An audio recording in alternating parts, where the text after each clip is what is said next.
Tweeting. Who likes the president's tweeting? Okay. Do you like all of it? Not all of it, no. Okay. Some of it I think he gets caught in the weeds of things, but I do like it. Why?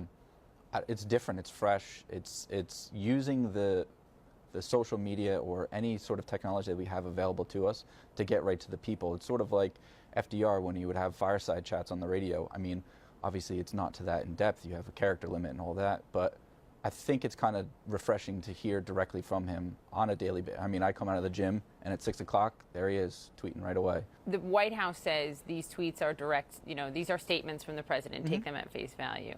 He has talked about being able to communicate directly with people through them. He is not sitting down for many interviews with journalists that are not from friendly networks, if you will, many objective journalists.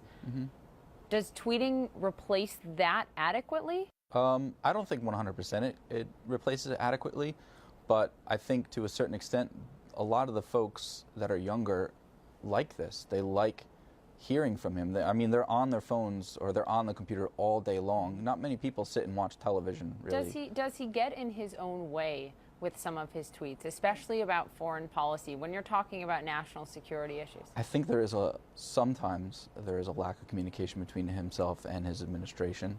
When he'll tweet something and they'll come out and say something and then he'll tweet completely the opposite.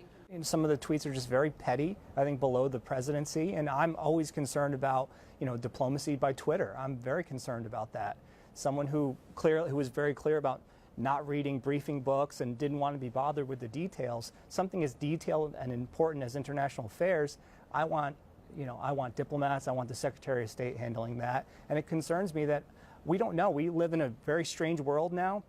We don't know what a tweet from the president that's taken the wrong way can where it could go. I mean, could you imagine JFK tweeting during the Cuban Missile Crisis? If you tweeted the wrong thing, that could have been, something very different. So I think it's, I just think it's kind of below the presidency to sit here and tweet, and, little things about past elections. Let's move on. I think more Americans are getting their news from tweets, from social media. It's so important. So here's the president using his ability to get out a message to millions of voters in an unbiased way.